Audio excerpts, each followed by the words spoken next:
Perkenalkan, nama saya Amira Nela Farah dari jurusan Farmasi Fakultas Kedokteran dan Ilmu Kesehatan UIN Maulana Malik Ibrahim, Malang. Meski sudah lebih dari 1 tahun, pandemi COVID-19 masih terus menyerang penduduk dunia. Indonesia sedang mengalami penyebaran kasus COVID-19 yang meningkat secara pesat akhir-akhir ini, membuat seluruh masyarakat merasa prihatin. Pasalnya, upaya pemerintah untuk menanggulangi pandemi dan proses pemulihan ekonomi kembali dapat terganggu. Saat ini terdapat 5 varian of concern atau VOC, varian virus penyebab COVID-19 yang sudah ditemukan di dunia, yakni varian Inggris, varian Afrika Selatan, varian India, varian Brasil, dan varian California.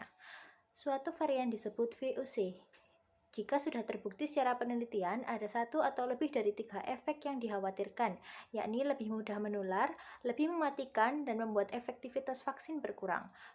Varian virus penyebab COVID-19 yang sudah ditemukan di Indonesia baik dari kasus impor maupun transmisi lokal, yakni varian dari Inggris, Afrika Selatan, dan India. Upaya untuk mengalahkan penyebaran dan penularan COVID-19 di dunia tidaklah mudah. Namun, beragam upaya terus dilakukan para ahli dan penduduk global demi mengakhiri ancaman virus corona yang terus menyerang bertubi-tubi.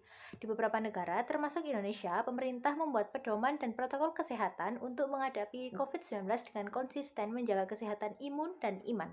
Di negara kita, protokol kesehatan ini dikenal dengan sebutan 5M. Sudah tahu apa saja protokol kesehatan 5M untuk membantu pencegahan penularan virus corona? Mari kita simak. Yang pertama, mencuci tangan.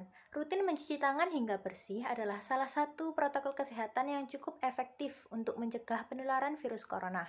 Untuk hasil yang maksimal, kamu disarankan untuk mencuci tangan setidaknya selama 20 detik beberapa kali sehari, terutama saat sebelum masak atau sebelum makan. Kemudian setelah menggunakan kamar mandi, kemudian yang terakhir setelah menutup hidung saat batuk atau bersin. Untuk membunuh virus dan kuman-kuman lainnya, gunakan sabun dan air atau pembersih tangan dengan alkohol setidaknya dengan kadar alkohol 60. Berikut adalah cara mencuci tangan yang baik dan benar.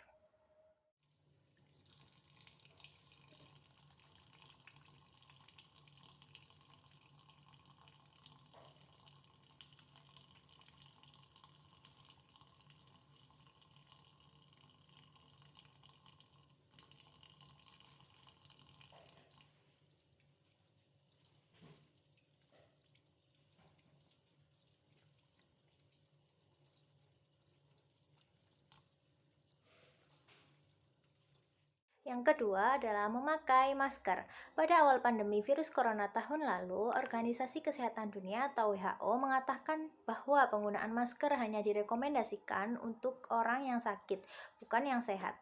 Namun, virus corona jenis SARS-CoV-2 yang merajalela hingga saat ini membuat protokol kesehatan bisa berubah-ubah seiring bergulirnya waktu.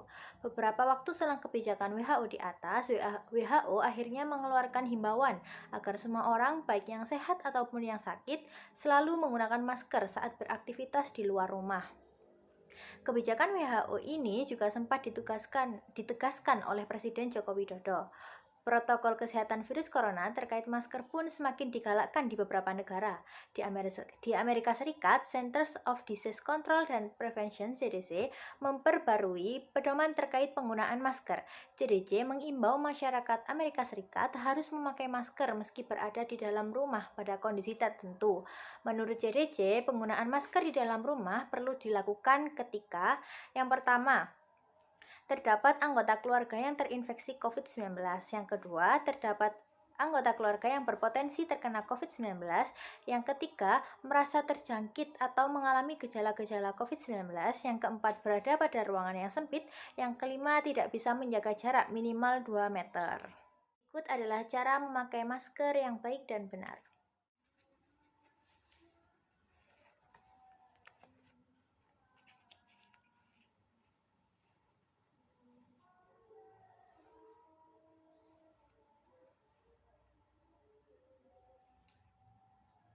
Yang Yang ketiga adalah dengan menjaga jarak. Protokol kesehatan lainnya yang perlu dipatuhi adalah menjaga jarak. Protokol kesehatan ini dimuat dalam Keputusan Menteri Kesehatan Republik Indonesia dalam Protokol Kesehatan bagi masyarakat di tempat dan fasilitas umum dalam rangka pencegahan dan pengendalian COVID-19. Di sana disebutkan bahwa menjaga jarak minimal 1 meter dengan orang lain untuk menghindari terkena droplets dari orang yang bicara, batuk, atau bersin, serta menghindari kerumunan, keramaian, dan berdesakan. Bila tidak memungkinkan melakukan jaga jarak, maka dapat dilakukan dengan rekayasa administrasi dan teknis lainnya. Rekayasa administrasi dapat berupa pembatasan jumlah orang, pengaturan jadwal, dan sebagainya. Sedangkan rekayasa teknis antara lain dapat berupa pembuatan partisi, pengaturan jalur masuk dan keluar, dan sebagainya. Yang keempat adalah menjauhi kerumunan. Selain 3 hal di atas, menjauhi kerumunan merupakan protokol kesehatan yang juga harus dilakukan. Menurut Kementerian Kesehatan Republik Indonesia atau Kemenkes, masyarakat diminta untuk menjauhi kerumunan saat berada di luar rumah. Ingat, semakin banyak dan sering kamu bertemu orang, maka kemungkinan terinfeksi virus corona pun semakin tinggi. Oleh sebab itu, hindari tempat keramaian terutama bila sedang sakit atau berusia di atas 60 tahun atau lansia. Menurut riset, lansia dan pengidap penyakit kronis memiliki risiko yang lebih tinggi terserang virus corona. Yang kelima, yaitu mengurangi mobilitas. Virus penyebab corona bisa berada di mana saja. Jadi, semakin banyak dirimu menghabiskan waktu di luar rumah, maka semakin tinggi pula resiko terpapar virus jahat ini. Oleh karena itu, bila tidak ada keperluan yang sangat mendesak, tetaplah berada di rumah. Menurut Kemenkes, meski sehat dan tidak ada gejala penyakit, belum tentu dirimu pulang ke rumah dengan keadaan yang masih sama.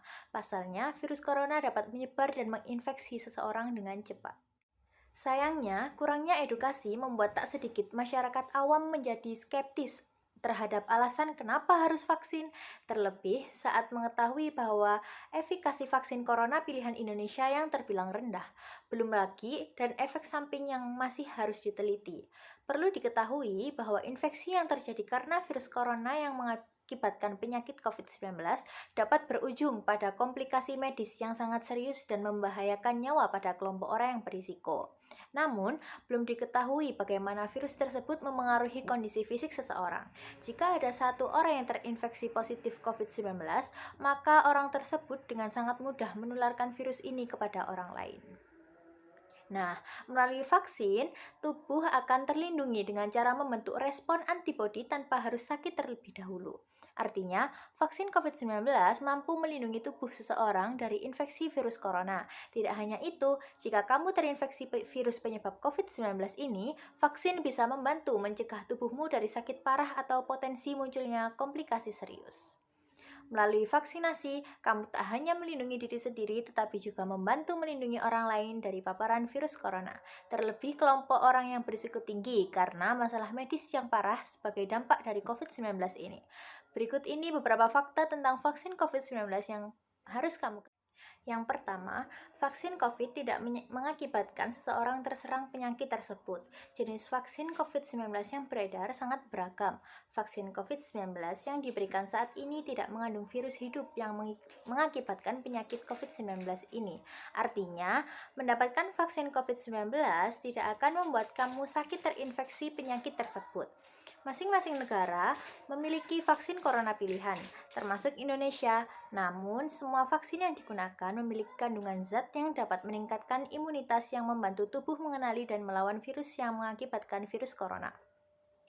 Meski begitu, wajar jika proses tersebut menimbulkan gejala seperti demam ringan.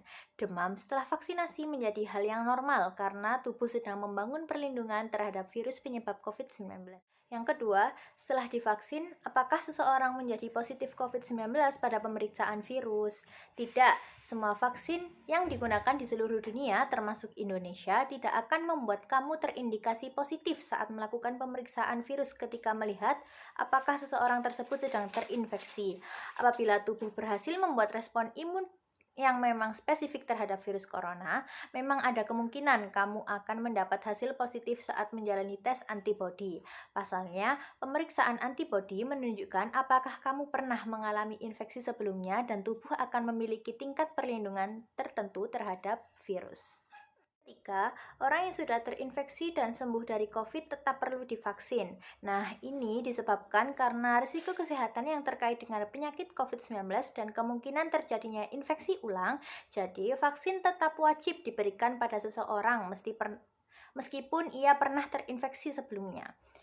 Kekebalan tubuh yang dimiliki seseorang dari infeksi atau kekebalan yang bersifat alami terbilang berbeda pada masing-masing individu. Beberapa peneliti mengatakan bahwa kekebalan alami bisa jadi tidak akan memiliki ketahanan yang panjang. Meski begitu, hal tersebut masih terus dalam tahap pengujian, dan sementara prioritas vaksin diberikan pada kelompok orang yang belum tertular. Yang keempat, vaksin memberikan perlindungan pada tubuh dari infeksi COVID-19. Vaksinasi COVID-19 bekerja dengan menciptakan sistem imunitas tentang bagaimana mengenali dan melawan virus yang menyebabkan COVID-19 dan memberikan perlindungan pada tubuh dari infeksi COVID-19. Kemudian yang kelima, vaksin COVID-19 tidak mengubah DNA. Vaksin COVID-19 tidak akan mengubah atau menyebabkan interaksi dengan DNA. Vaksin RNA messenger atau dikenal pula dengan vaksin mRNA merupakan vaksin COVID-19 pertama yang diizinkan penggunanya di Amerika Serikat. Vaksin ini mengandung sebagian protein dalam virus yang memicu munculnya respon imun dalam tubuh. Perlu diketahui, mRNA dari vaksin COVID-19 tidak pernah masuk ke dalam inti sel yang berperan sebagai tempat DNA disimpan. Artinya, mRNA tidak akan bisa mempengaruhi atau berinteraksi dengan DNA. Nantinya, tubuh akan belajar bagaimana cara untuk melindungi diri dari infeksi di masa mendatang. Respon inilah yang memiliki tugas utama untuk melindungi tubuh dari terjadinya infeksi jika virus yang sebenarnya memasuki tubuh. Yang keenam, apakah setelah vaksin harus tetap menjalankan protokol kesehatan? Tentu, meski sudah divaksin, kamu harus tetap menjalankan protokol kesehatan. Pasalnya, kekebalan yang didapat dari vaksin baru optimal setidaknya 1 bulan setelah kamu mendapatkan suntikan vaksin dosis kedua. Jadi, kamu tetap perlu memakai masker, menjaga jarak, mencuci tangan, menjauhi kerumunan, dan membatasi mobilitas. Itulah tadi beberapa hal yang perlu kamu ketahui seputar vaksin COVID-19. Kalau sudah waktunya vaksin, segera daftarkan diri. Kamu bisa membuat janji untuk melakukan vaksin mandiri di rumah sakit terdekat.